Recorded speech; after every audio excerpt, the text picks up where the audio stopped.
Sumalo, yung malaki pa yung sandila daw. Happy birthday to you. Happy Happy birthday, happy birthday to you.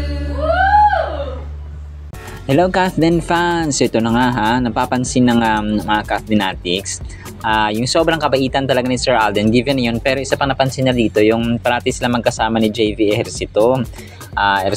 JV Ejercito nga mga kasambreros, no? Na alam natin politician, so parang ang iniisip ng mga tao, baka in the future ay papasukin ni Sir Alden ang politika, or gagamitin, or hindi man gagamitin, na siguro mag-endorse si Sir Alden para kay JV, kasi nga magkaibigan sila mga kasambreros. Kasi after 10 years, nag-iiba ang takbo ng buhay ng tao mga kasambreros, kahit na after 5 years, or lalo kapag nasa 30s na tayo, nasa 40s, parang nag-iiba yung direksyon ng ating mga plano kapag pero for the better naman na plans mga kasambreros, like si Sir Alden, no, after 10 years, hindi natin alam kung nasa movie industry pa ba siya, or baka nasa production na lang, parang ganun mga kasambreros ba. Pero tingnan natin, no, kasi talagang maraming nag-offer kay Sir Alden na maging politiko, na maging public servant, pero sabi nga niya ay mas malawak yung kanyang yung kanyang nagagawa, at marami siyang nagagawa outside sa politics mga kasambreros, parang tumutulong siya ganun. And then ito, sobrang pogi ni Sir Alden dito mga kasambreros sa bagong Casino Plus na picture nila, or niya mga kasambreros, na sobrang namumutawi, at saka puting-puti ang inyong Pops Alden dito mga kasambreros. So parang meron siyang parang yung stuffed toy na Whimsy something yung pangalan nito, yung nakalimutan ko.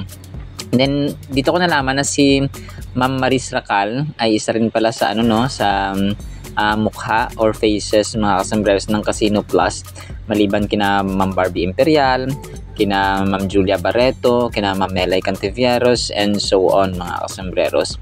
So and then sobrang bait ni Sir Alden, kasi meron din isang dito, merong isang parang bata siya, year 2018, tapos kinumpara year 2025, parang inaanak niya ito mga kasambreros.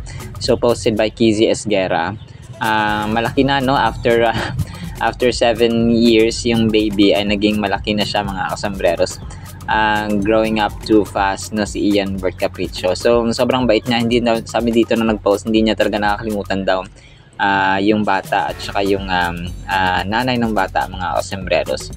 And then ito, nag-post ng mga random photos si Sir Alden kasama ang kanyang mga siklista, o mga kasamahang mga siklista rin mga kasambreros, no? Riding, cycling is life talaga kay Pops Alden. Then syempre kain-kain after ng rides.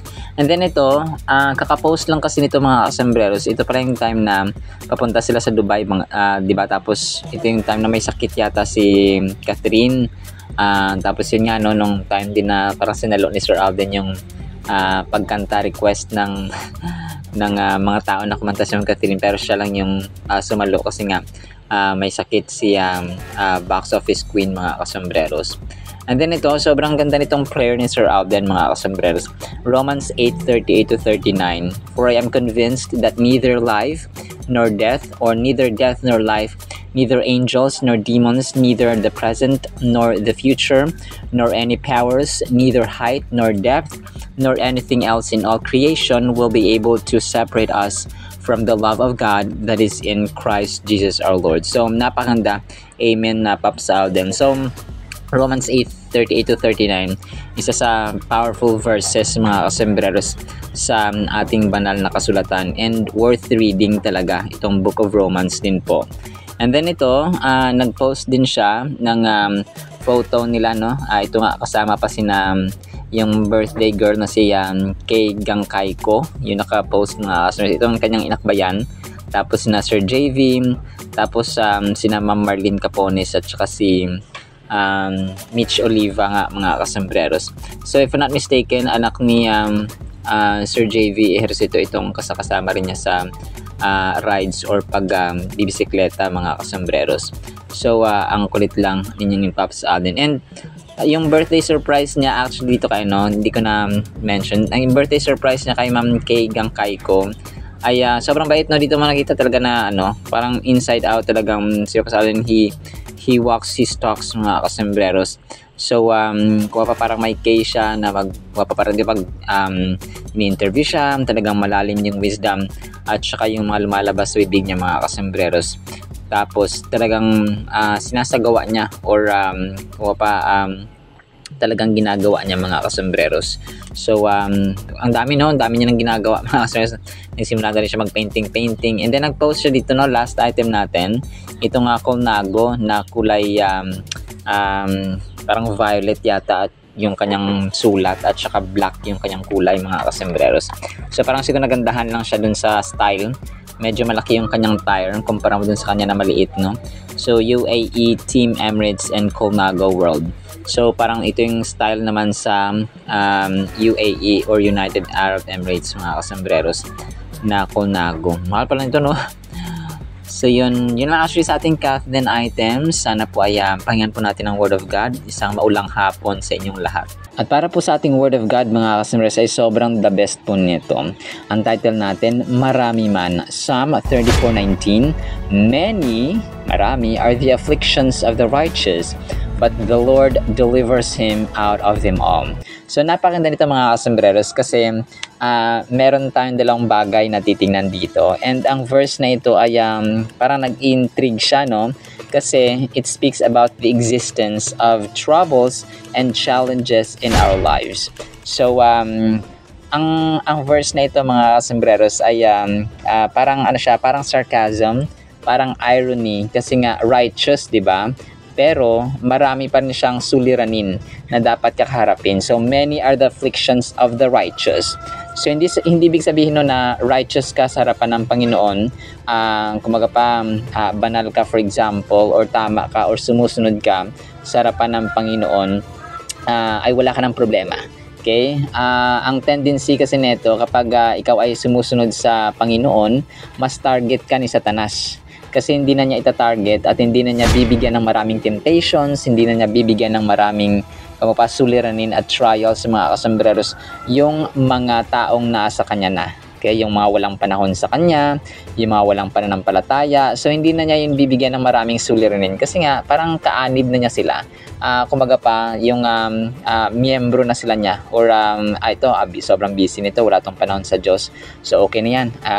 Pabayaan natin siya kasi nga ang taong ito ay walang pananampalataya sa Diyos. So good job, no? Parang ganun siya. So hindi niya bibigyan ng afflictions, hindi niya nabibigyan ng mga adversaries, mga kasembreros or trials in particular. So ito, nare-remind tayo dito sa verse na ito mga kasembreros na yung mga sumusunod sa Diyos ay kumaga pa mas ang positive side nito ay yung next stanza na sabi nito, but the Lord delivers him out of them all. So ikaw ba na nanonood ngayon sa kabilang screen ay may problema, may trials, may sufferings, may afflictions, ay good job because you are in the right track, no? Nasa kampo ka at nasa tamang landas ka ng Panginoon because God will deliver us from these trials that we have right now.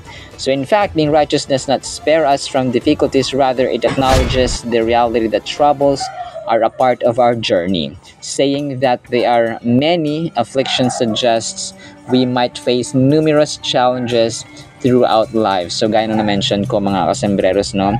O pwedeng physical struggle, emotional challenges, spiritual struggles, for example, financial financial instability.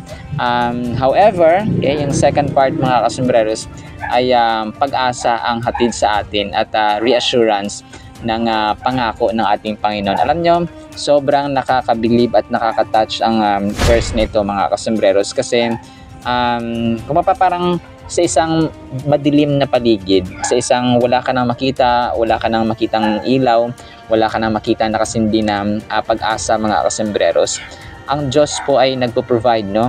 Para siyang isang nasa disyerto ka for example, parang wala ng tubig, but God can make spring in the desert, mga kasambreros. He can move mountains, no? He created the heavens and the earth. Sa time ni Moises, sa time ni Joshua, sa time ni Noah, marami siya mga miracles after miracles na ginawa. So, ang mundong ito ay ginawa lang niya for 6 days at hindi nga siya gumamit ng mga material na mga simento, na mga kung ano-ano dyan para gawin ang 9 planets, yung mga constellations and galaxies, ang mga between, wala siyang ginamit at hindi siya nag-angat ng kanyang kamay, mga kasambreros, or hindi, paano ang kahirap-hirap, no? He just spoke everything and it came to pass. So, sa time lang or sa paglikha lang sa ating mga tao kina Adam and Eve, saka lang siya nag-effort because we were created out of love. So ang Psalm 34:19 ay firm promise ng Panginoon sa atin na kung pa actively working at saka to the rescue ang ating Panginoon sa lahat po ng troubles na meron tayo. And we see 2 important elements. Number 1, yung acknowledgement ng suffering, tapos yung pananampalataya natin sa ating Panginoon na meron siyang deliverance. Kumbaga pa, ililigtas niya tayo, mga kasambreros, sa anumang problema na meron tayo. And sabi dito, kaliwat kanan man yan, no, sa time nga ni Job, mga kasambreros, no, kaliwat kanan yung problema, pinatay yung kanyang buong pamilya, tapos yung kanyang mga kahayupan, yung kanyang hanap buhay ay nawala, mga kasambreros. But we should reflect sa verse na ito na kumaga pa, yung pagiging righteous natin, it does not mean to be perfect. Sabi dito, but rather to be in right standing with God. So yung, kasi wala namang perfectong tao, di ba? So ang righteous dito na tinutukoy, maaring tayo imperfect na mga tagasunod at saka mga anak ng Diyos. It implies a relationship with Him based on faith and obedience. So kapag meron tayong relasyon sa Panginoon, sinusunod natin siya, we have faith and obedience, mixed, mga kasambreros, ay righteous na, no, yung pagtingin ng Diyos sa atin, mga kasambreros, but not by faith but by the blood of Jesus Christ that was shed on the cross of Calvary. So si Job, no, si Job, mga kasambreros, ay example talaga ng grabing pananampalatayang ito, and that is why God called him righteous. So yung many are the afflictions of the righteous, nagsiset ito ng stage ng understanding na lahat tayo, no, mapabata, matanda, mayaman o mahirap, may ngipin o wala, de joke lang pa. Lahat mo tayo ay nakakaranas ng challenges. But we have to think na yung verse na ito ay sineseparate niya yung meaning, tapos yung key points na magiging guide natin sa ating buhay. So una, lahat tayo, life with faith is not a perky stroll through the park. So hindi easy go lucky ang buhay ng may pananampalataya. As a matter of fact, gaya na mention natin at ng Biblia ay may mga problema at mas maraming kaharapin. However, ang ating Diyos po ay nag-reassure, no, na siya po ay magliligtas sa atin, manatili lamang tayong faithful at tapat sa Kanya habang tayo ay nabubuhay. Alright, sinan po ang ating word sa vlog na ito. Nawa po ipagpalain po tayo ng pag-ibig, pananampalataya at pag-asa in the mighty, holy, sweet, magnificent, the source of our strength, the source of our faith, Jesus Christ. And everyone said, Amen and Amen. See you sa next segment po, mga kasambreros, and paalam po.